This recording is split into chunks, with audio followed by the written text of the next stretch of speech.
La segunda ponencia, como tenéis en el programa, va a estar a cargo de Carlos Martín Beristain. Él es médico y doctor en Psicología de la Salud, profesor de ayuda humanitaria del Máster Universitario Europeo en Ayuda Humanitaria Internacional y del Máster de Cooperación de Goa en la Universidad del País Vasco.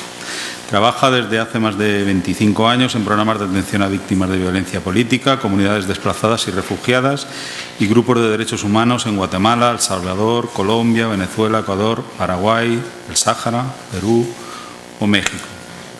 Es coordinador del informe Guatemala Nunca Más, trabajó como asesor en la Comisión de la Verdad y Reconciliación del Perú y de Paraguay y de Ecuador.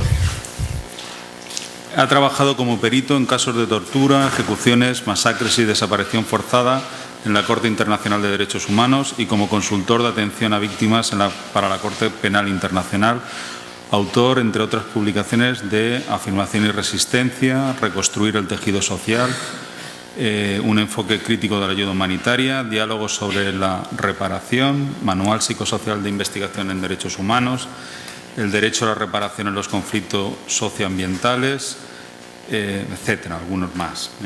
Es coautor, junto con Eloísa González Hidalgo, del informe del que nos va a hablar esta tarde, el Oasis de la Memoria, Memoria Histórica y Violaciones de Derechos en el Sáhara Occidental.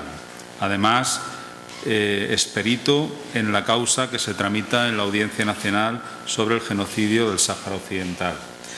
Le tenemos que estar súper agradecido a Carlos porque, desde luego, siempre que le hemos invitado, ya van 2 años con a que viniera a Alicante, ha hecho todos los esfuerzos posibles y valorar muchísimo el esfuerzo de esta ocasión porque creo que lleva 2 días en España, en Bilbao, uno, y se marcha dentro de 3 otra vez a Sudamérica, a seguir su trabajo. Con lo cual, muchísimas gracias por el esfuerzo, Carlos. Y nada, tienes la palabra cuando quieras. Muy bien. Bueno, pues gracias por la invitación, Conrado, y a los amigos del observatorio, de la asociación. Yo os voy a contar un poco algunos resultados de 2 investigaciones que hemos hecho en los últimos años y también cosas que tienen que ver con la experiencia de trabajo en la investigación de las violaciones de derechos humanos en el caso del Sáhara, ¿no?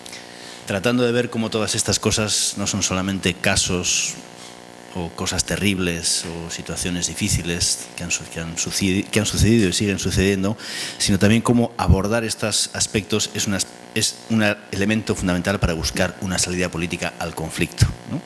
La tesis que yo voy a tratar de plantear, además después de escuchar la clase magistral sobre los aspectos jurídicos en términos de la territorialidad, etcétera, es que sin un enfoque de derechos humanos y sin una investigación y poner el tema de derechos humanos en el centro del problema, no hay salida política al conflicto, visto lo que ha pasado en los últimos 40 años o los últimos 23 años, 24 años desde la instalación de la MINURSO en el territorio del Sáhara.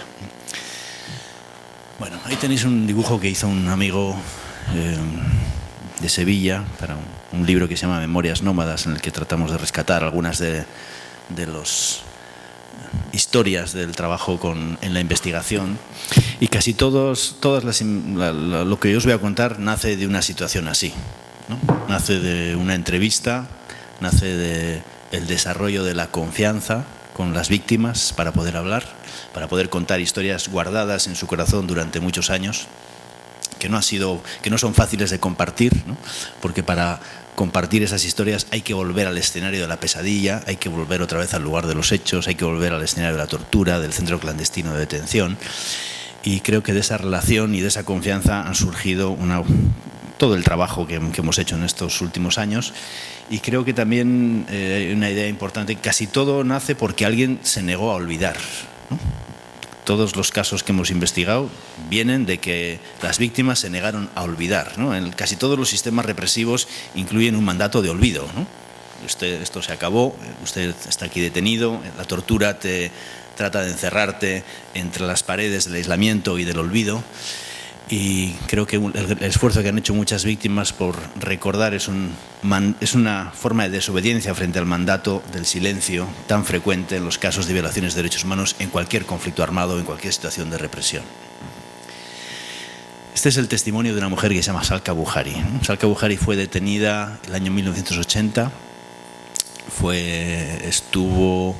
Estaba embarazada de 9 meses, fue detenida y torturada en un sitio que se llama el PCCMI, un centro clandestino de detención en el Ayun, antiguo cuartel del ejército español, que fue después destruido, y fue torturada en su vientre, fue evacuada después al hospital, dio a luz en el hospital, y su niña fue quitada de sus brazos al día siguiente, fue entregada a sus familiares sin decirle qué había pasado con Salka, y Salka tuvo un brote psicótico, se volvió loca. Entonces se volvió loca, fue enviada a 3 centros clandestinos de detención, terminó en Kalatmaguna, fue una de las mujeres que terminó siendo liberada con los sobrevivientes de los centros clandestinos de detención en el año 1991, y se curó poco a poco, digamos, de ese brote psicótico, de esa locura que tuvo, gracias a la solidaridad y el apoyo de las mujeres durante su desaparición forzada. Quiero leer lo que dice porque me parece que es muy central en la discusión de esta tarde, ¿no? Hay un lado del drama, sobre todo de un drama femenino de las mujeres, que lo vivimos en silencio, y eso no es bueno, ¿no? Las mujeres no lo comentamos ni siquiera cuando nos lo preguntan, ¿no? Lo más importante es que lo podamos hablar, compartir, sea el drama grande o pequeño. El contar es la única forma que nos va a ayudar, ¿no? El caso del Sáhara es, si lo vemos desde la perspectiva de los procesos de paz en el mundo, ¿no?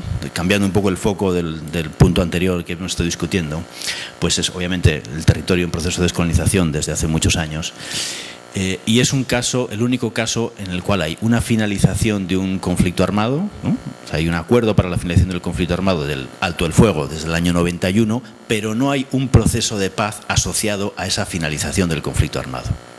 Todos los conflictos armados que han tenido un acuerdo de paz, ese acuerdo de paz está asociado a medidas de prevención de la violencia o garantías de no repetición, investigación de los casos, las nuevas garantías para la participación política. Si uno mira los casos centroamericanos, ¿no?, de Guatemala o El Salvador, allí conocimos acuerdos de alto el fuego, conocimos acuerdos de paz asociados a las medidas de lo que llamamos la justicia transicional, las medidas relativas a un proceso de paz que no se han dado en el caso del Sáhara, ¿no? Bueno, todo eso forma parte, digamos, de la agenda pendiente en el caso del Sáhara, y también de las cosas aprendidas en numerosos conflictos armados y que pueden ser base de las propuestas para el caso del Sáhara. De hecho, digamos, en esa investigación que se llama El Oasis de la Memoria, de la cual os estoy hablando, hay todo un capítulo que habla sobre una agenda de verdad, justicia y reparación para el Sáhara, ¿no? Y como el Sáhara, que ha sido visto como un conflicto aislado, ¿no?, olvidado, y en la que estas cosas no jugaban, estas cosas deben jugar parte de la búsqueda de esa salida política al conflicto.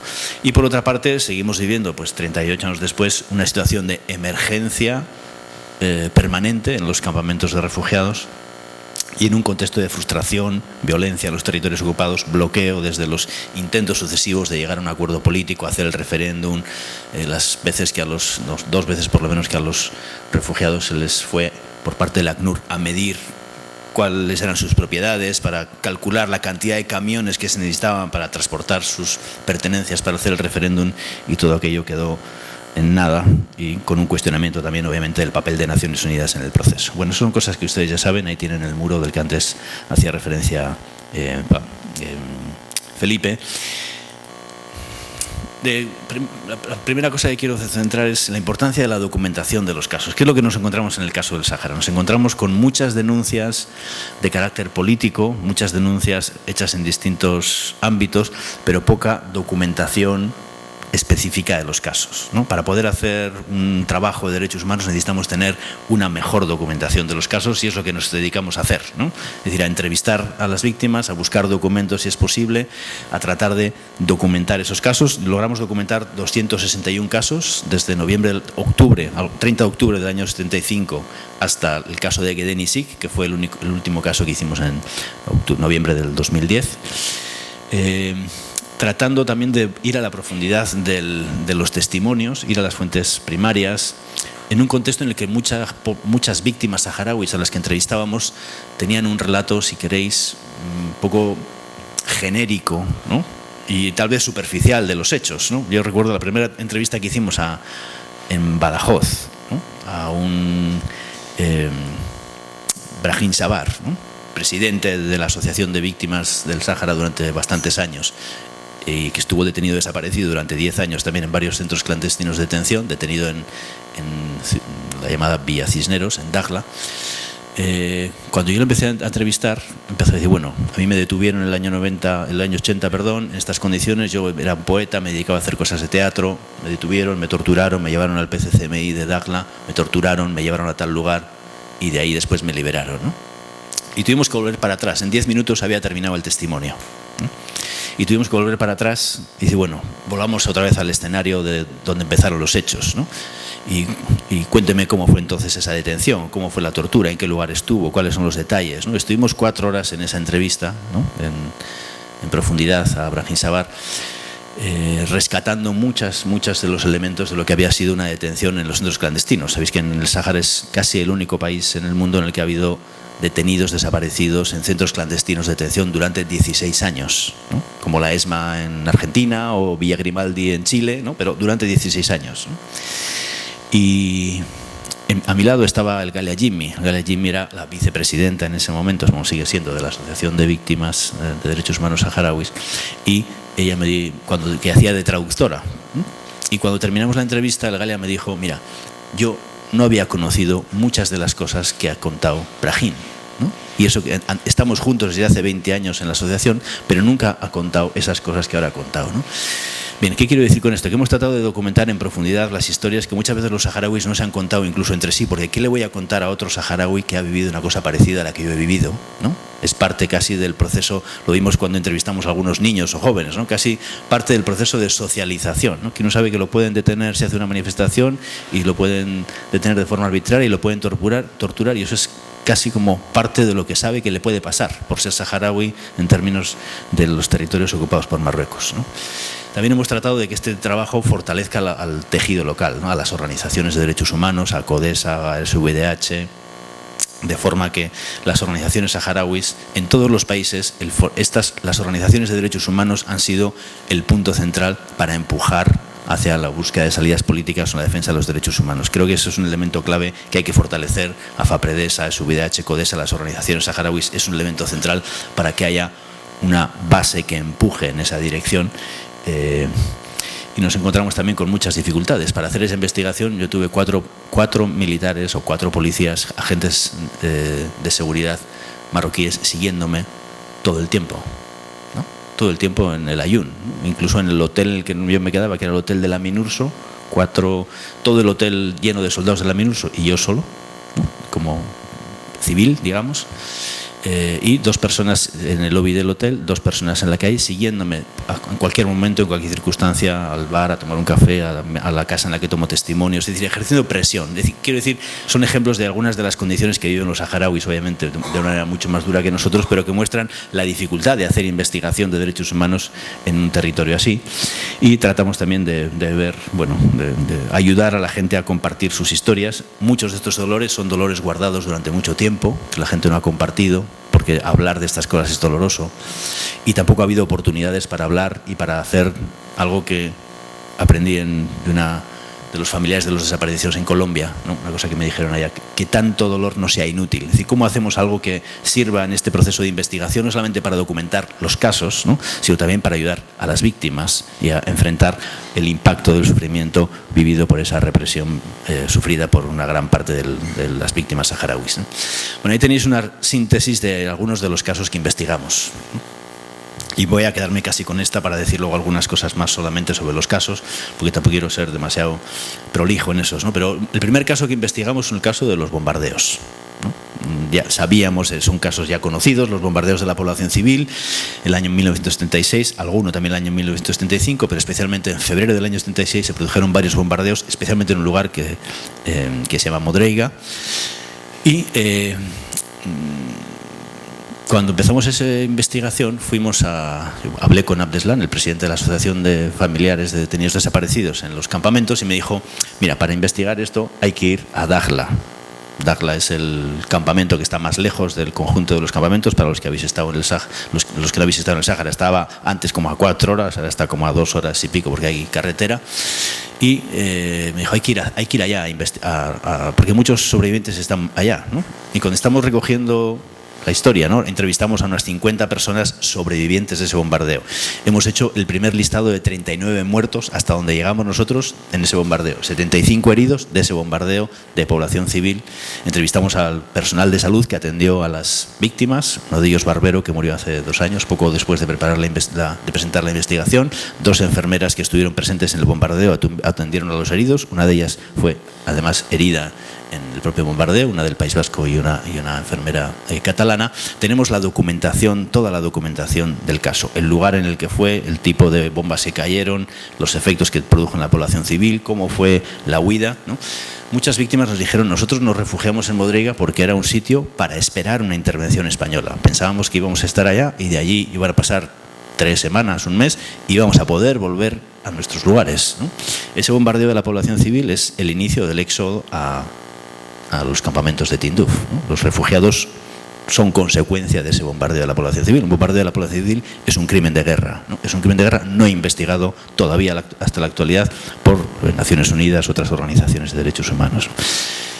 Hay detalles en las investigaciones que no son los números de muertos o los nombres, que son a veces otras cosas emblemáticas, ¿no? Cuando estamos entrevistando a una mujer en una jaima, los días que estuvimos allí, esta mujer dice, bueno, es que nosotros cuando llegamos a los campamentos, cuando llegamos a lo que luego iban a ser los campamentos, a Rabuni, en ese éxodo,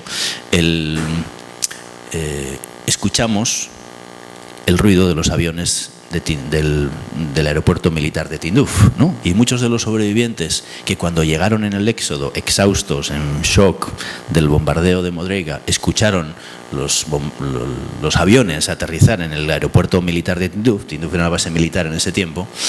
Se quebraron y entraron en pánico y se pusieron a correr o se pusieron a llorar, ¿no? Y la decisión de El Wali, ¿no?, fue que la gente que estuvo en el bombardeo, que era sobreviviente de los bombardeos de Modrega, tenía que ser llevada a un sitio lejos donde no se escuchara el ruido de los aviones. Ese sitio lejos es Dakhla, el campamento de Dakhla, y esa es la razón por la cual hay un campamento a 4 horas de camino, que no tiene sentido desde el punto de vista de la agrupación de los refugiados, no tiene sentido desde el punto de vista de ser una posible retaguardia en el último caso en términos de la guerra, ¿no?, sino que tiene sentido como primera medida de salud mental para las víctimas de un pueblo que ha sido bombardeado y como protección, digamos, para estas víctimas, ¿no? Digamos, es como un dato emblemático que te muestra el impacto del bombardeo. Tú puedes contar los muertos, tratamos de recoger los nombres porque los nombres de esos muertos merecen un lugar mejor que el olvido o que el entierro urgente que hubo que hacer de los pedazos, de los cuerpos mutilados en esa zona de Modrega, ¿no?,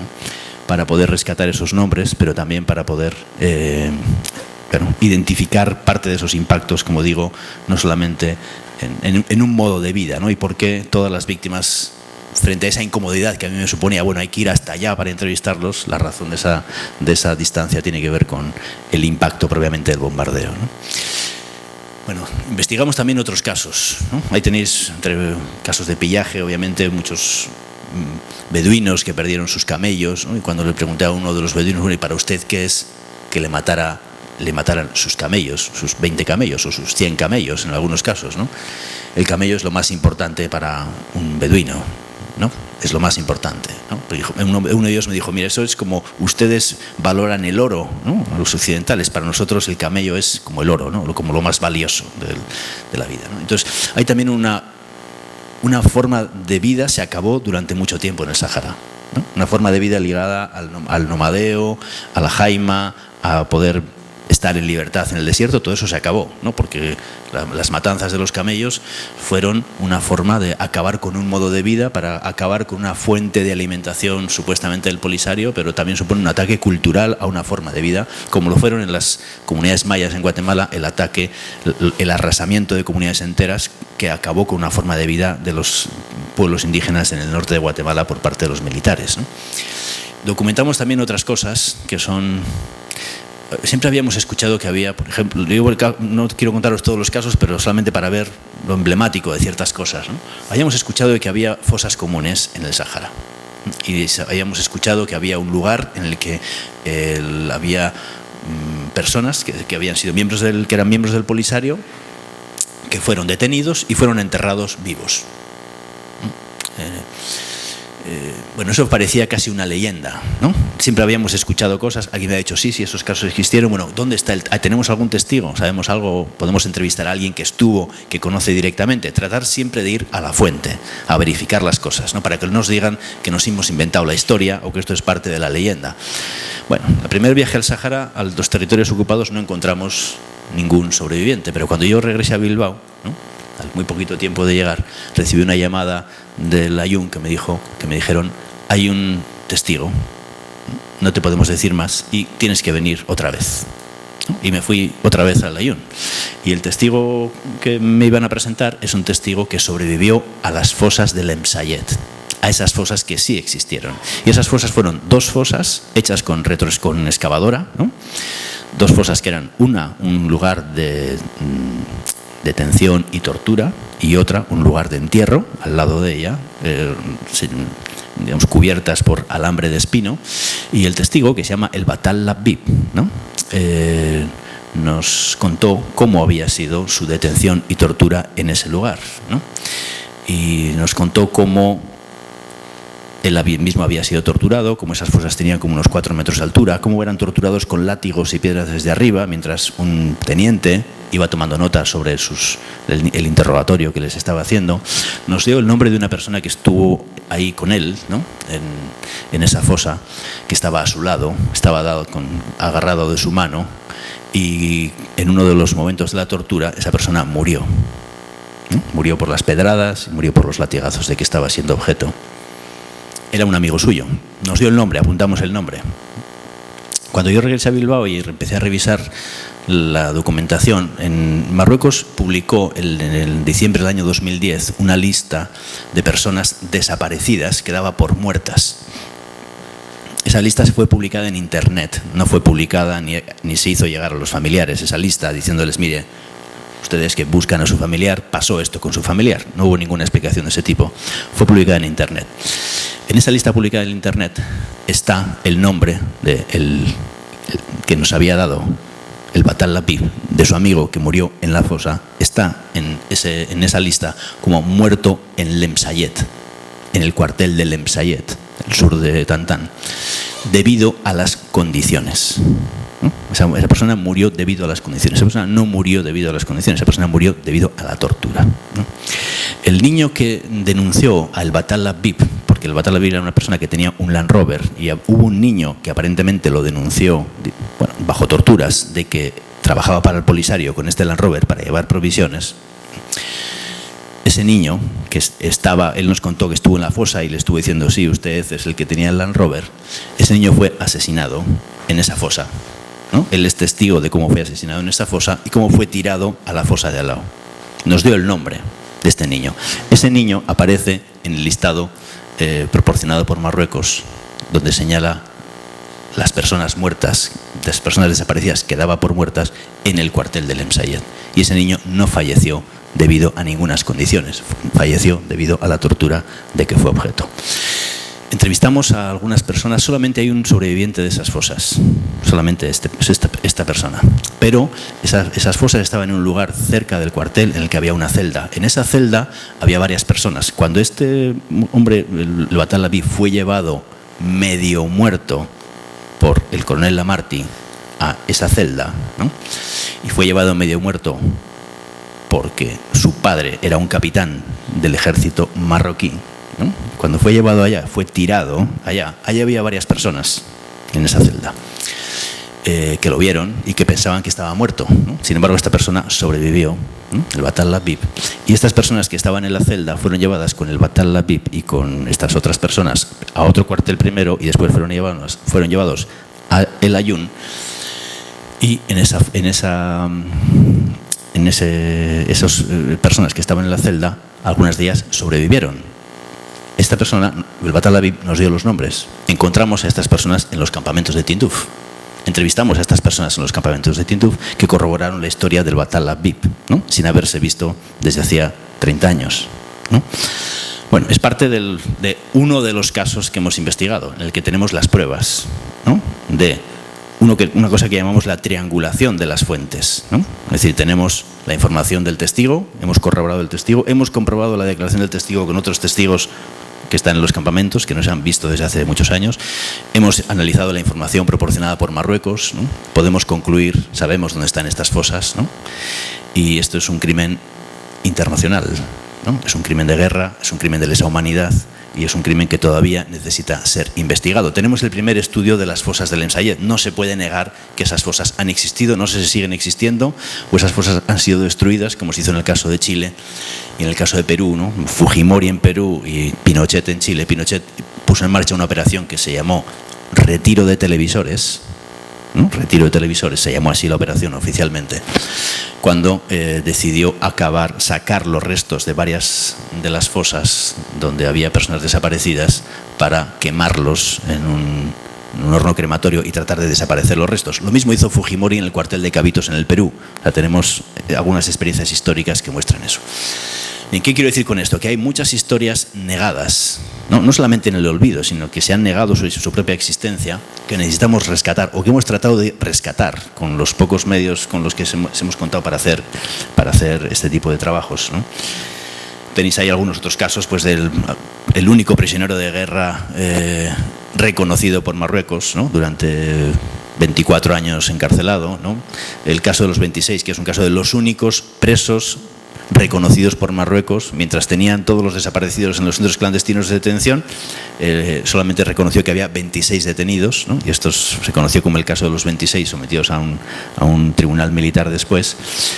Los casos de desaparición forzada, como os decía, el caso del Sáhara es un caso en el que hubo desaparecidos durante 16 años, niños también desaparecidos durante 16 años, ¿no? 2 de ellas están refugiadas en Canarias en la actualidad.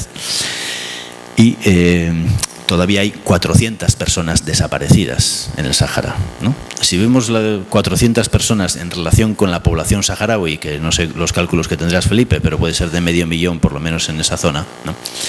Tenemos una tasa de desaparición forzada mucho más alta que la tasa argentina o que la tasa chilena, en una población muy pequeña, ¿no? 400 desaparecidos son muchos desaparecidos en una población muy pequeña, lo cual muestra el enorme impacto de la desaparición forzada todavía en la actualidad. La desaparición forzada es un delito continuo y es un sufrimiento continuo para los familiares, así definida por el Tribunal de Derechos Humanos de Estrasburgo, por la Corte Interamericana, como una forma de tortura psicológica. Todavía eso sigue siendo un problema hoy en la actualidad, ¿no? Hemos analizado los casos de los centros de la tortura en los centros clandestinos y la tortura también posterior. Había una tortura en los centros clandestinos hasta el año 91 y una tortura después del 91 en adelante. Bueno, hemos analizado los juicios militares a civiles, bueno, los casos emblemáticos como el caso del 87, que es un caso en el que la primera manifestación que se va a hacer en el Aaiún en el año 87, en noviembre del año 87, ante una visita de Naciones Unidas, y es un ejemplo bastante emblemático de lo que ha pasado después. Hay una misión en el año 87 para poner en marcha lo que luego sería la MINURSO en el año 91, de la OUA, bueno, entonces la Organización de la Unión Africana, y de Naciones Unidas, para investigar la situación en el Sáhara, ¿no? Hassan II le dijo a la misión que había mal tiempo en el Sáhara y que no se podía acudir el día que iban a acudir, y hicieron una redada. Fue donde se detuvo a Minetou Haidar, personas tan conocidas por muchos como Minetou Haidar, el Ghalia Jim y Brahim Dahan, fueron detenidos en ese intento de acción, un intento de manifestarse en el Aaiún frente a una visita de Naciones Unidas con panfletos y con unas banderas, y estuvieron detenidos 3 años y 7 meses como consecuencia de eso, en régimen de desaparecidos, ¿no? Ni ellos supieron nada del exterior, ni sus familiares supieron nada del exterior. Bueno, todos estos casos hemos investigado. El último caso que pudimos investigar fue el de Gedeni Sik, ¿no? Como sabéis, la represión ocurrida en el campamento de las afueras del Aaiún, y que supuso después la detención y tortura de numerosas personas, la muerte de varios miembros de la policía o los servicios de seguridad saharauis, la muerte de varios civiles saharauis también. Un campamento de Gedeni Sik en el que se puede recordar como el desmantelamiento de un campamento, pero que también se puede recordar como un ejercicio de autodeterminación. Digo, si uno lo ve desde el punto... Entrevistamos a algunas mujeres, especialmente, ¿qué había supuesto ese campamento? Hubo una mujer que me dijo, mira, fue la primera vez que yo me sentí libre.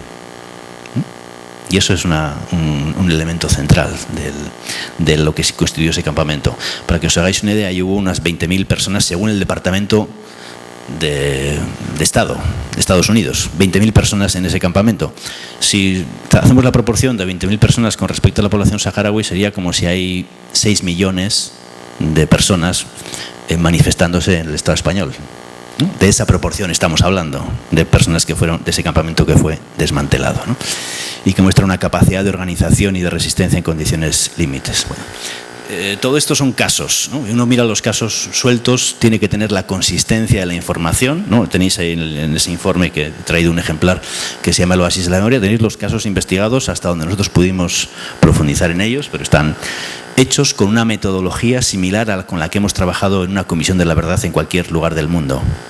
Creo que hay que aplicar los estándares en la investigación o lo que hemos aprendido en otros conflictos, ¿no? Y tenemos, yo mismo he sido asesor de varias comisiones de la verdad y hemos tratado de aplicar esas metodologías al estudio de los casos del Sáhara para llegar a la determinación de lo que ha sucedido en todos esos.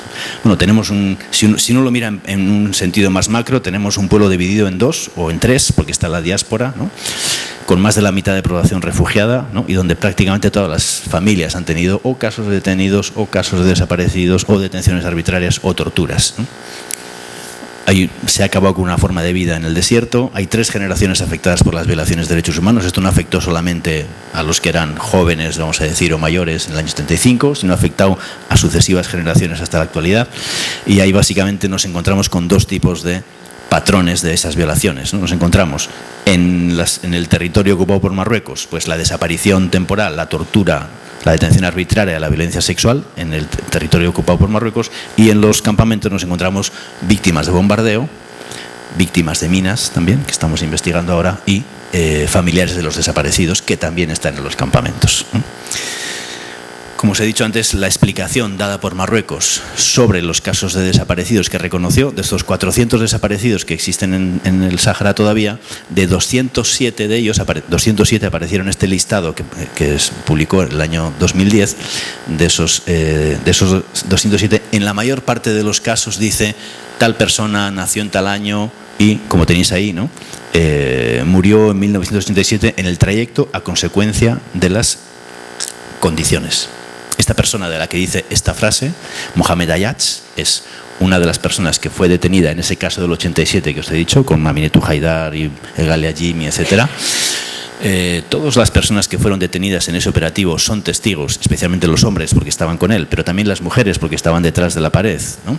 Escucharon cómo Mohamed Ayats fue torturado, cómo fue golpeado con un palo, con un clavo, que le produjo una herida en el abdomen, y estuvo una semana agonizando. Detrás de la pared donde estaba agonizando Mohamed Ayats estaba su madre, Salka Ayats, ¿no? Entrevistamos a Salka Ayats cuando estuvimos en los territorios ocupados para recoger su experiencia de lo que había sido su detención, su tortura, y lo que había sido para ella también estar una semana escuchando cómo su hijo agonizaba del otro lado de la pared.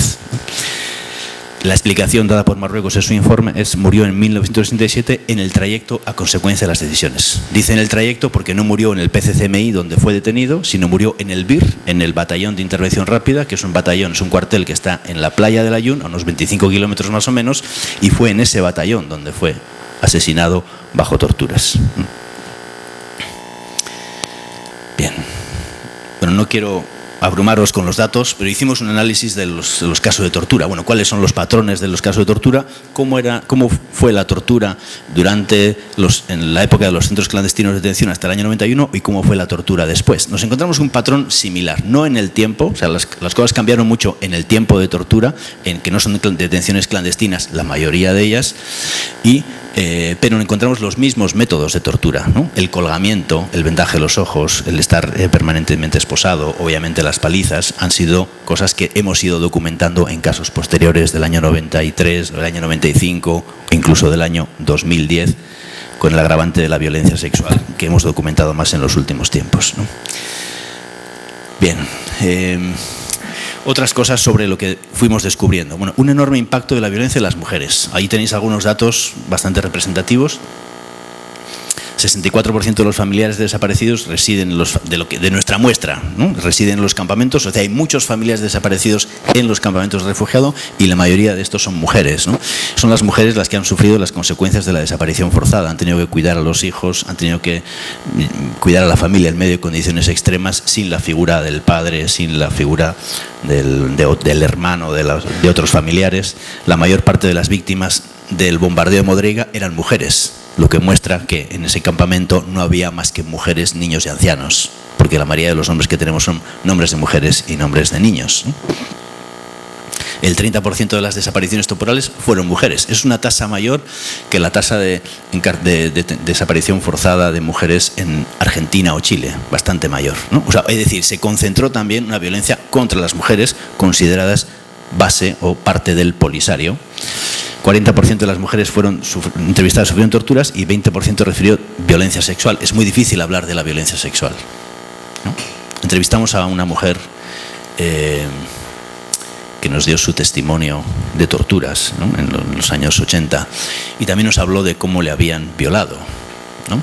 Ese testimonio lo recogimos delante de un conjunto de personas que eran testigos para el caso de la Audiencia Nacional, que estaban escuchando cómo se puede hacer a veces un interrogatorio, cómo se puede tomar el testimonio para aprender si a ellos el juez les pregunta cosas, cómo podrían reaccionar, qué tipo de respuestas, sino cómo es el proceso para que se familiaricen con ese tipo de situaciones. Nos estaba escuchando mucha gente. Al lado de esta mujer estaba su hijo. Su hijo estaba allá, cuando yo le estaba tomando el testimonio. Ella nos contó los detalles del horror, del terror, ¿no? Después, cuando terminamos el testimonio, nos dijo, sería bueno si pueden tomarle el testimonio a mi hijo. Ahí estaba su hijo, que ha muerto recientemente, hace menos de un año. Un muchacho joven, ¿no? Era bastante más joven que yo. Le tomamos el testimonio también a su hijo. En un momento él dijo, es que no puedo contar más cosas delante de mi madre, porque esto no se puede contar delante de mi madre, ¿no? Y su madre le dijo, tú has escuchado que a mí me violaron, yo lo he dicho públicamente, lo he dicho ante ti, ¿no? Tú tienes que tener el valor para hablar de lo que a ti te ha pasado. Bien, son ejemplos que muestran la profundidad del impacto, ¿no? De qué estamos hablando cuando hablamos de las violaciones de derechos humanos, ¿no? Y cuáles son como algunas de los impactos que eso ha tenido en las mujeres, ¿no? Las consecuencias en la pérdida de la maternidad, de los hijos muertos, de los abortos, de los niños que murieron en los bombardeos, de los niños. Chaya, la enfermera, la primera víctima del bombardeo de Modrega, era una mujer enfermera saharaui que fue decapitada por la bomba. Estaba en el dispensario de la Media Luna Roja, que fue bombardeado. La primera bomba cayó en un dispensario de la Media Luna Roja. Ahí estaba Chaya, esa mujer murió. A su lado estaba Urría, una enfermera catalana que quedó herida con metralla en la cadera. Esa mujer estaba embarazada también, ¿no? O sea, murió ella decapitada, pero también murió su hijo porque estaba embarazada.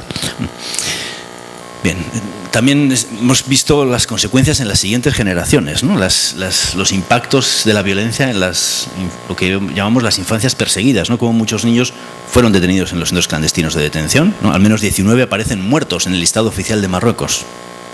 19 niños desaparecidos, muertos, que estuvieron en centros clandestinos de detención. Otros muchos murieron en los bombardeos o en capturas, ¿no? Los últimos desaparecidos están registrados en el año 93, después de la firma del alto el fuego, ¿no? Después de la firma del alto el fuego hay un caso de unos muchachos de la escuela que se fueron huyendo a los campamentos por medio del desierto.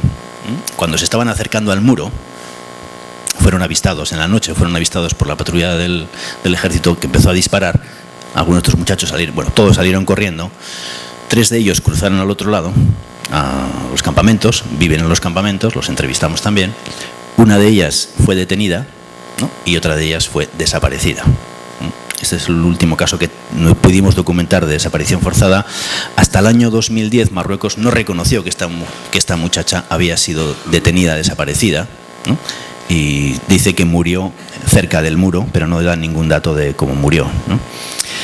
Muchos niños de 10 o 14 años, sobre todo cuando los saharauis han ido perdiendo el miedo y han ido saliendo a la calle a partir del año 2005, antes también, pero especialmente el año 2005, lo que ellos han llamado como la intifada, esa movilización que ha puesto, digamos, que nos ha traído todo el Sáhara occidental ocupado, que durante muchos años no supimos nada de lo que pasaba allá, ¿no? Por el enorme nivel de aislamiento de ese territorio.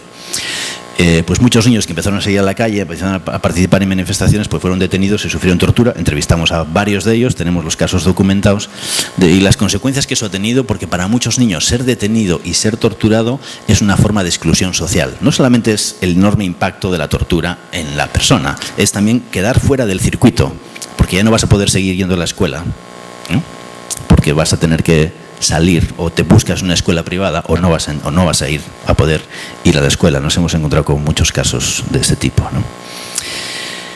Bueno, también hicimos otra cosa, voy terminando con esto y os paso a un paso más allá en este tipo de investigaciones. Bueno, cómo todas estas cosas, uno puede decir, ocurren porque hay un modus operandi. O sea, no es una cosa de llegar y desaparecer a gente, tener una batalla y matar a una serie de gente. No, hay una planificación del terror, ¿no? No os quiero contar ahí todas estas cosas, pero tuvimos testimonios. Eso pasa casi como en el Paraguay. Para mí, muy raro, ¿no? En las investigaciones en otros países, pues me encontré en el caso del Paraguay, en el que muchas víctimas conocían a su torturador, ¿no? Y en el caso del Sáhara me encontré, cuando empecé a entrevistar a Minetu Haidar o al Galia Jimmy, que ellas conocían a sus torturadores, ¿no? Que su torturador había sido el gobernador de Dakhla o el gobernador de Layún. Tenía su nombre. Uno era el jefe de la policía, otro era el actual o entonces gobernador de Dakhla, cuando hicimos la investigación en el año 2010. Otro era jefe de instituciones penitenciarias, ¿no? O sea, que no ha habido... O sea, toda la estructura, digamos, de quienes tuvieron responsabilidad directa, estuvieron presentes en el interrogatorio, fueron parte de la tortura, han sido, digamos, premiados dentro de la estructura de Marruecos, ¿no? No es posible que eso siga pasando, ¿no? No es posible que estas autoridades, que estas personas tengan un puesto de autoridad en un país, cualquier país, ¿no? Marruecos. Bueno, escribimos eso. Encontramos un documento. Frente a las cosas que Marruecos ha dicho que no tiene información, encontramos un documento. Ese documento, varios documentos. Esos documentos eran papeles escritos a mano en los años 80, en el cual tenemos un listado de las hojas de registro de los detenidos desaparecidos. Lo mismo que encontramos en el Archivo del Terror en el Paraguay, ¿no? Una especie de libro de contabilidad donde aparecen los nombres de los detenidos, el año de nacimiento, y donde aparece un sello. Todos los días una hoja en la cual aparece un sello arriba y un sello abajo, de dos jefes, el jefe de centro y el jefe de geoda, el jefe de celda, vamos a decir, ¿no? Jefe de patio. Entonces, cada media hora, a las horas, el jefe de celda firma. Cada media hora, el jefe de centro firma. Es decir, cada media hora en total, ¿no? Ya sea las horas o las 3 meses, hay un control exhaustivo de los detenidos y hay un documento que muestra que todo eso está registrado, ¿no? Encontramos esos papeles, porque esos papeles quedaron enterrados cerca del PCCMI y fueron descubiertos por los saharauis y tuvimos acceso a ellos. Tenemos esos documentos, ¿no? El nivel de precisión del sistema represivo marroquí llegaba a decir, de la hora 19:05 a 19:27 se fue la luz. Se fue la luz en el centro clandestino. O sea, hasta los detalles más pequeños, ¿no? del control de un centro clandestino, cosa que sabemos por los centros clandestinos de cualquier otro lugar en el mundo. Bueno, esta es una tabla un poco de cual le preguntamos a la gente qué había que hacer para enfrentar todo este impacto, ¿no? Sufrido por la población saharaui. Hicimos ahí cosas que tienen que ver con medidas estadísticas, con relaciones de variables, estudios un poco estadísticos complejos, y nos encontramos con este tipo de este grupo de medidas. Cuando le preguntamos a la gente qué hay que hacer para que esto no se repita, qué sería reparador. Obviamente la mayor parte de la gente nos dijo autodeterminación y territorio, ¿no? Lo que necesitamos es que nos devuelvan la tierra y lo que necesitamos es el derecho a autodeterminación. Esto nos daría algo de satisfacción, esto ayudaría a curar alguna de las heridas que nos ha producido esa violencia, y esto nos encontramos sobre todo en los campamentos ocupados, en los campamentos de refugiados. Nos encontramos cosas que tienen que ver con la atención a las víctimas. Para que os hagáis una idea, las organizaciones de derechos humanos saharauis siguen siendo ilegales en su territorio, ¿no? La SVDH no tiene estatus legal, CODESA no tiene estatus legal. Es como si Abuelas de Plaza de Mayo no tuviera estatus legal en Argentina para hacer su trabajo, como si las comadres en El Salvador no pudieran hacer su trabajo, no pueden recibir dinero, no pueden hacer un programa de ayuda a las víctimas. Pero ¿de qué estamos hablando? ¿De qué estamos hablando? Una cosa increíble, ¿no? programas de rehabilitación legal, medidas para los hijos, conocimiento de la verdad, investigar el destino de los desaparecidos. Obviamente, para los familiares de los desaparecidos, la demanda central es saber qué pasó, saber dónde está el cuerpo de su familiar, ¿no? O las medidas de indemnización. Bueno, ahí tenéis ahí muchas cosas, ¿no? Bueno, frente a todo eso que ha hecho el Reino de Marruecos, como os he dicho, ha negado la verdad durante décadas, ¿no? Ha impedido la expresión, y ha cambiado la representación de la realidad de lo que sucede allá a través del aislamiento. En el año 2004-2006, Marruecos puso en marcha una instancia que se llamó Instancia de Equidad y Reconciliación, que es una especie de comisión de la verdad para investigar los abusos cometidos en los años anteriores, especialmente durante la época de Hassan II. Nos tocó investigar bien qué había hecho esa comisión, cómo era el informe, qué tipo de casos tenía, qué tipo de documentación, para mostrar cómo ese informe no responde para nada a los estándares de una comisión de la verdad. No hay una estadística del tipo de casos que ha investigado, no hay un análisis de caso por caso de los casos que ha investigado, ni siquiera se nombra la palabra Sáhara en ese informe, ¿no? Porque son las provincias del sur, o sea, no existe como sujeto, ¿no? Y desde luego no responde a ninguno de los estándares en la investigación de los casos ni en la información que, como os he dicho antes, refiere desapareció o murió debido a las condiciones. Bien. Quiero terminar con otra historia, porque esta es una historia que viene después de esta otra historia. Publicamos ese informe el año 2012, si no estoy mal, sí. Diciembre del 2012. En 2013, el año pasado, en febrero, estábamos yendo a presentar el informe a los campamentos. Y por esas fechas, un pastor, Abderrahman Bay, ¿no?, encontró los restos de unos restos óseos en medio del desierto, en un lugar que es cerca de Amgala, en un lugar cerca del muro construido por Marruecos, en una zona que se llama Meheris, una zona por la que huyeron muchos de los refugiados que se fueron hacia los campamentos. Y probablemente en otro momento ese pastor lo que hubiera hecho hubiera sido tapar los restos, hacer sus rezos allá y dejarlos allá. Como ya teníamos todo este trabajo previo, ¿no?, y ya había la asociación de familiares, ya había todo un conocimiento del tipo de investigaciones que estábamos tratando de hacer, y pensábamos que tal vez sería posible encontrar algunos desaparecidos, exhumar, especialmente pensando en las fosas del Emsayed o pensando en otro tipo de fosas que tenemos identificadas. Este pastor avisó a la asociación de familiares y la asociación de familiares encontró a este testigo. Este testigo se llama Aba Ali. Y aquí lo estamos entrevistando el día 7 de junio del año pasado. Cuando llegamos a ese lugar, el lugar al que fuimos, donde se encontraron estos restos, es un lugar que está a 1 kilómetro más o menos del muro construido por Marruecos. Ahí veis, en la parte izquierda no se ve, pero lo vais a ver después, está el muro construido por Marruecos, una zona minada. Hay un espacio, hay un territorio de 5 kilómetros del muro hacia el este, que es una zona minada en la que solo puede entrar la Minurso. No pueden entrar el Polisario. Solo puede entrar la Minurso y los beduinos.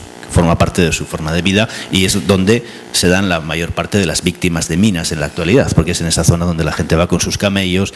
Es la zona más húmeda, hay una zona medio de sabana, tiene pasto de vez en cuando llueve, mucho más que los campamentos, que es un territorio mucho más seco, ¿no? Y nos encontramos con... ¿qué nos encontramos? Nos encontramos con esto. Ahí tenéis, Paco Echeverría y yo estamos haciendo la limpieza de lo primero que nos encontramos. Fue unos restos óseos que veis ahí, ¿no? Aquí veis una tibia, no sé si la veis, ¿no?, un huesito, porque esto es una cárcava en la cual los restos se han ido moviendo con la lluvia, con el tiempo, con los animales. Estamos hablando de un enterramiento muy superficial, 40 centímetros de arena, ¿no?, en ese momento. Nos encontramos con esa fosa número 1 en la que había 6 personas, ¿no? Y nos encontramos con esta fosa número 2.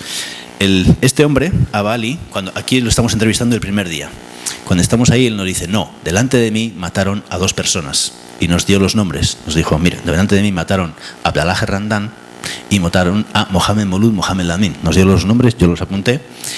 Y cuando a él lo iban a matar, ¿no?, el arma se encasquilló, salió corriendo, nos contó cómo se agarró a un soldado. El soldado le dijo: di viva el rey, grita viva el rey. Él empezó: viva el rey, viva el rey. Lo ataron y lo tiraron a un camión. Pero nos contó cómo fue testigo de que hubo disparos, 17 disparos contó él, bajo la manta, y escuchó la voz de un anciano al que creyó reconocer. Nos contó también quién era ese anciano que creyó reconocer y nos dijo los nombres de esos dos beduinos, porque él es beduino de esa zona, que él vio ejecutar delante de sus ojos. Y nos dijo, fue un disparo en la cabeza aquí, fue un disparo en el corazón aquí y después fue un disparo en la cabeza también en el segundo. Al día siguiente, eso fue el día 7, el día 8 encontramos la fosa número 1, el día 9 encontramos la fosa número 2. Esta es la fosa número 2. Aquí hemos encontrado dos personas, ¿no? Dos personas, como vais a ver, uno está tirado al lado de otro. Como veis, enterramientos muy superficiales, ¿no? Y encontramos, ¿no?, debajo de la chilaba de uno de ellos, ¿no?, sacando con la tijera, encontramos una bolsita de plástico, ¿no? Y dentro de la bolsita de plástico yo saqué ahí el carnet de identidad, ¿no? Como veis ahí el nombre Mohamed Abdallah Herrandan, Mohamed Lamin, uno de los nombres que nos había dado Abali el día anterior. Es un carnet de identidad que para los que somos más viejos del país, ¿no?, es el mismo carnet de identidad que teníamos nosotros en esa época, solo que en lugar de aquí poner Sáhara ponía España, ¿no? Pero es exactamente el mismo documento que teníamos en esa época. Encontramos un documentito de la cartilla de racionamiento del azúcar. En la primera investigación que habíamos hecho, mucha gente nos había hablado de que había racionamiento del azúcar, ¿no?, y que a uno le sonaba como cosa extraña, qué raro, ¿no? Una cosa. Encontramos el documento de la cartilla de racionamiento del azúcar durante ese tiempo, tenéis ahí del año 75, ¿no? Entrevistamos a una de las hijas de uno de los desaparecidos, de Abdallah Herrandan, de Mohamed Bloud, Mohamed Lamin, y nos dijo, yo era muy pequeña, yo no me acuerdo de mi papá, yo era muy pequeña, pero mi papá tenía un rosario que siempre llevaba al cuello. ¿No? Y nos dijo, eso es un rosario con unas cuentas gruesas, de estas características, tal, tal. ¿No? Cuando estamos haciendo la exhumación de uno de los cuerpos de la fosa, lo veis ahí, ¿no? Nos encontramos con esto, que a nosotros al principio nos parecía que era como un collar, pero no es un collar, es un rosario, ¿no? Y esta es la persona, es el padre de Salka, de esa mujer, ¿no? Ahí tenéis los billetes de 100 pesetas de la época, perfectamente conservados, ¿no? Las monedas de 25 pesetas. Este es el hermano de Mahmoud Selmadaf, ¿no?, que, como veis ahí, este es el jersey que llevaba, son 2 agujeros de bala, ¿no?, 2 agujeros típicos de bala. Fue un niño de 14 años asesinado. En la fosa número 1 encontramos 2 niños asesinados. Ahí tenéis los huesos de 4 adultos y de 2, lo que los antropólogos llaman subadultos, son muchachos, niños de 14 años que fueron ejecutados en esa fosa número 1.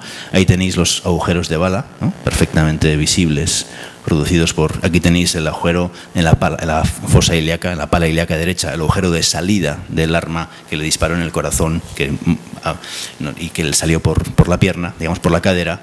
Aquí tenéis el casquillo 762, utilizado por el ejército marroquí en esa época, ¿no? Estamos haciendo la toma de muestras genéticas para poder cotejar. Este es el padre de uno de los niños ejecutados, presumiblemente ejecutados en esa fosa, y que demostramos que es su hijo, es uno de los que está en la fosa número 1.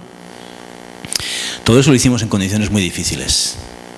¿Por qué? Porque cuando llegamos allá, aquí no podía venir nadie con nosotros. Tuvimos que ir solo el equipo de antropólogos y de investigación, con un guía, con un beduino, porque esta es una zona llena de minas y es una zona en la que no podían venir los familiares. Estos que tenéis aquí son los familiares, pero ellos no podían venir a participar en la acción, porque aquí, si veis en toda esta parte, este es el muro.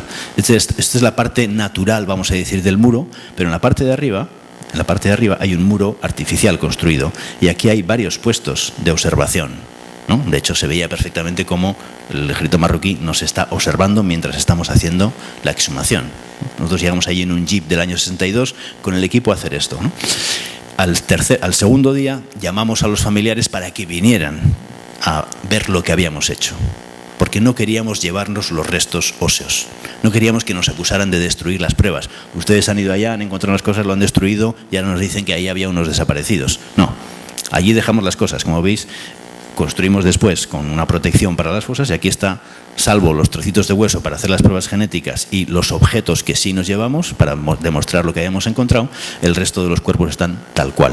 Llamamos a los familiares para que pudieran explicarles ese proceso, ¿no? Qué es lo que han estado esperando 38 años para un momento así, explicarles cómo hemos trabajado, qué hemos encontrado, por qué pensamos que son estas personas. No teníamos las pruebas genéticas, pero teníamos los carnets de identidad. Este es el hijo de uno de esos desaparecidos que está en esa fosa, que está haciendo sus oraciones en la fosa número 2, ¿no?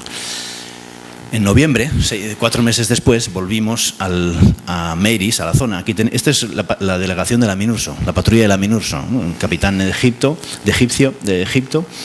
que es el delegado de la MINURSO, a los que les presentamos 4 meses después todos los hallazgos. Les presentamos el libro que está ahí, ¿no? Que se llama Meiris, la esperanza posible. Le llevamos el libro y decía, aquí están las pruebas. En la zona en la que ustedes son responsables, en esos 5 kilómetros en las que solo ustedes pueden entrar, hay fosas comunes. Encontramos a 8 desaparecidos. Estas son sus identidades, estas son las causas de muerte y aquí están, digamos, todos los análisis científicos, técnicos que lo muestran, ¿no? Aquí estamos haciendo entrega, con Paco Echeverría, el forense y yo, al fiscal del Sáhara de todos los objetos que encontramos en las fosas, ¿no? Para mantener la cadena de custodia. Hemos encontrado esto, como si fuera aquí, vamos a entregarle al juez, aquí, o el fiscal, aquí tiene usted los elementos para que guarde estas pruebas en la custodia. Estamos haciendo la devolución de los restos aquí, ¿no? Volvimos otra vez al lugar, con los familiares esta vez, con todo el mundo esta vez, con las autoridades, a hacer la devolución de los restos. Porque este es el momento que los familiares han estado esperando toda su vida. Saber qué ha pasado con sus familiares y poder hacer un rito de duelo, poder hacer sus ceremonias, poder descansar, poder saber qué pasó. Y aquí estamos haciendo, como veis, son restos, estos son de la fosa número 1, que estaban bastante dispersos y tratamos de identificar de quién era cada quien en la medida que se podía. Y aquí están los familiares, ahí tenéis al ministro, este es el ministro del Interior del Sáhara, su padre y su hermano están en la fosa número 1, ¿no? Ellos están participando. También fuimos a tratar de buscar, hay otras fosas en esa zona, esto que veis aquí es una mina.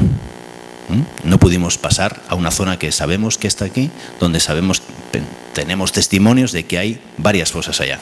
Es decir, hemos empezado a hacer este trabajo de investigación. Hemos encontrado otras 2 fosas. Aquí hay una fosa de 2 personas, muy cerca de las anteriores. Y estamos en el proceso de investigación de quiénes pueden ser estas personas. O sea, hay que volver a los familiares, ver el listado de las personas que murieron presumiblemente en esa zona en el año 76, tomar pruebas genéticas, cotejar con los restos óseos. Estamos en ese proceso. Ese proceso que se ha hecho en otros países en condiciones con garantías jurídicas, en condiciones de seguridad, en condiciones de tranquilidad, lo estamos haciendo en condiciones absolutamente precarias, absolutamente de emergencia y en condiciones muy al límite, pero lo estamos haciendo. Y hemos logrado la primera identificación de los 8 desaparecidos ejecutados en esa zona, ¿no? Este es el lugar de memoria, ¿no? Lo que era un lugar de desprecio por la vida se ha convertido en un lugar de memoria. La primera vez que llegamos allí, los familiares querían que nos lleváramos los restos. Dicen, no vamos a dejar esto aquí porque esto se puede destruir. Están viendo, pueden bajar una noche y van a destruir las fosas. Y digo, bueno, la primera garantía es que tenemos todo grabado. Tenemos todo grabado en vídeo. Si se destruye algo, aquí está la grabación en vídeo. Según salimos la primera vez, en junio del año pasado, hicimos una carta para la MINURSO diciendo, hemos encontrado 2 fosas con estas características en esta latitud, tomado por GPS. Ustedes son responsables de proteger este lugar. Eso fue lo primero que hicimos en cuanto salimos. Cuando fuimos la segunda vez a devolver los restos, yo pensaba que los familiares iban a querer llevárselos a los campamentos para que estuvieran cerca de ellos, pero dijeron, no. Queremos que los restos se queden aquí, porque en la cultura islámica, en la cultura saharaui, los restos tienen que quedar donde ha quedado la sangre, la persona de quien ha quedado la sangre, y porque ese es un lugar emblemático. Este es el primer lugar de memoria de los desaparecidos saharauis. Es un lugar a 400 kilómetros de los campamentos, enfrente al muro, en una zona minada, pero es el primer lugar y ahí veis la placa que ellos hicieron para el entierro de los familiares. Bien. ¿Qué significa todo esto? Que esto es parte, bueno, lo que tenéis ahí es parte de las respuestas. ¿Qué ha dicho Marruecos sobre todo esto? Poco después de la presentación de nuestro informe, dijo que ese caso era muy difícil de investigar, que ellos ya lo habían investigado y que se iban a poner en contacto con los familiares. Nada de eso ha ocurrido hasta ahora, año y 2 meses después. Todavía no ha ocurrido nada de eso. Hemos llevado el caso ante el Grupo de Trabajo de Desaparición Forzada, ante Naciones Unidas. Hay 2 informes del Grupo de Trabajo de Desaparición Forzada exigiendo a Marruecos que esto, y esto es parte, digamos, de esa pelea por los derechos humanos, que siempre es una pelea por la dignidad y si somos capaces de movilizar la vergüenza, ¿no? Porque desgraciadamente en el trabajo de derechos humanos no tenemos más que la legitimidad y la capacidad de movilización de la vergüenza internacional, y es parte de lo que la construcción de una estrategia sobre el caso y sobre el conjunto de los casos de los desaparecidos. Hemos ido a declarar a la Audiencia Nacional, estuvimos el 12 de febrero, Paco Echeverría y yo, el forense y yo, en la Audiencia Nacional declarando por el caso, llevándole al juez Ruz todos los detalles, ¿no? Sometiéndonos al interrogatorio de todos los detalles sobre el caso con el fiscal y con el juez de la Audiencia Nacional. Y, digamos, estamos en este proceso, ¿no? Hemos descubierto otra fosa también en el Ayun ocupado, sabemos dónde hay una fosa, ¿no? Hemos hecho una denuncia al Comité de la Convención de Desaparición Forzada y tenemos identificados otros casos de fosas también en que tenemos la información reservada hasta construir una estrategia frente a ella. Bueno, ¿qué quiere decir esto? Que hemos tratado de dar algunos pasos, ¿no? Desde la investigación de la violación de los derechos humanos hasta la búsqueda de los desaparecidos. Y si termino con unas reflexiones de cómo esto puede ser parte de las demandas y de lo que hay que hacer en el caso del Sáhara, ¿no? Bueno, ahí tenéis una agenda de las cosas que creo que en el caso del Sáhara hay que poner en marcha, ¿no? Una es crear mecanismos de lo que se ha dado en otros países, de lo que llamamos justicia transicional, lo que no se ha hecho en el caso del Sáhara: investigación de la verdad, reconocimiento de los hechos, la posibilidad de participación y de la defensa de los derechos humanos. En muchos países se ha puesto en marcha una comisión de la verdad. El Sáhara necesita una comisión de la verdad con garantías internacionales de investigación de las responsabilidades de Marruecos, de las responsabilidades del Polisario, las que tenga, pero tiene que haber una investigación sobre la verdad que ponga las cosas en otro sitio. La búsqueda de personas desaparecidas, hemos mostrado que se puede hacer. Se necesita un banco genético para el cotejo. Existe un banco genético en Argentina, en Chile, en Bosnia, en Guatemala, en El Salvador, en muchos lugares. Necesitamos que haya un banco genético en el caso del Sáhara para que las sucesivas investigaciones puedan proporcionar datos que sean cotejados para buscar la identidad de estas personas y garantías para hacer esas exhumaciones como parte de ese proceso de duelo. Se necesita la justicia. No puede ser que el jefe de instituciones penitenciarias o el gobernador sean parte de los que han torturado directamente con sus propias manos en el caso del Sáhara, ¿no? El papel de la comunidad internacional, pues sabemos todos la dificultad y el bloqueo sucesivo de las discusiones sobre el papel de la MINURSO. La MINURSO es casi la única misión de Naciones Unidas que no tiene un papel de verificación de derechos humanos como han tenido en el caso de ONUSAL en El Salvador, MINUWA en Guatemala. Fueron misiones de Naciones Unidas que tuvieron un mandato de verificación de derechos humanos. Hay la experiencia internacional sobre todo eso. Hay que ponerla a jugar a favor de la búsqueda de salida política en el caso del Sáhara, ¿no? Obviamente hay otras muchas medidas que tienen ahí, pero una de las que me parece más importante es la legalización de las organizaciones saharauis, que son siempre el motor, ¿no? En Chile, quien no dejó que se acabara el programa de atención en salud que el gobierno de la concertación quiso cerrar 3 veces, fueron las organizaciones de derechos humanos. Quien tumbó las leyes de obediencia, vida y punto final en la Argentina fueron las Madres de Plaza de Mayo y las organizaciones de derechos humanos, no fue solamente el gobierno Kirchner. Y necesitamos que haya condiciones y garantías de seguridad y de trabajo para esas organizaciones que pueden hacer un programa de atención a las víctimas, cosa que no pueden hacer. Nos encontramos con mucho impacto en todas esas víctimas que os he contado, que no han podido hacer nada más que la ayuda mutua que se han podido dar entre los propios saharauis y más. Y se necesita desmilitarizar la vida cotidiana. El Sáhara ocupado es un territorio militarizado, ¿no? Os he contado los ejemplos personales, pero sabéis también muchas de las cosas que la propia población saharaui tiene que enfrentar. Y la idea de que sin poner el foco en la cultura de derechos humanos, el caso del Sáhara no tiene solución, porque siempre es una relación asimétrica entre dos partes que no hay capacidad de negociación. Los derechos humanos pueden poner un elemento diferente en la balanza que permita una negociación más horizontal, que no existe en la actualidad, y además tiene el grave riesgo que aplicar la desesperación a un conflicto es la peor estrategia que se puede tener, ¿no? O sea, tratar de que la gente se desespere es el peor caldo de cultivo, incluso para la gobernabilidad del Magreb, ¿no? En los últimos cables cruzados ahí entre el Departamento de Estado de Estados Unidos y Marruecos, lo que se muestra es la preocupación por la gobernabilidad del Magreb, incluso desde el punto de vista no ya de los derechos humanos y de una cultura que está fracasando en el caso del Sáhara, sino también en términos de la gobernabilidad. Si no hay una salida política al conflicto, las condiciones de inestabilidad y falta de gobernabilidad de la región van a ser una amenaza para la seguridad para muchos lugares del mundo, y esto es parte de lo que las organizaciones de derechos humanos están buscando y están exigiendo, ¿no? Bueno, hay una justicia internacional que estamos buscando. Mi hijo me dice y nos escucha, es hijo de 2 desaparecidos. En 2005 él tenía 9 años, estaba esperando un regalo mío a fin de curso, pero se la pasó llorando porque me detuvieron en una manifestación. Es Aminetou Haidar, ¿no? Ese caso refleja el caso de todos los niños. Esta es una preocupación como activistas. Estamos reivindicando que la MINURSO amplíe sus competencias para proteger, vigilar el control de los derechos humanos de nuestros hijos, que son nuestro futuro, y para prevenir una resistencia violenta, ¿no? Bueno, creo que eso es parte de lo que muestra también las consecuencias en las siguientes generaciones, el riesgo del contexto del Sáhara y más allá del riesgo en términos de la gobernabilidad de la región, lo que se juega la cultura de derechos humanos no puede tener un territorio de exclusión ahí al lado de Canarias en el que se sigan aplicando las viejas recetas del autoritarismo y de la represión frente a un conflicto que tiene una solución fácil y cuya solución contribuiría, digamos, a esa cultura de derechos humanos y a esa paz mundial, ¿no? Bueno, gracias.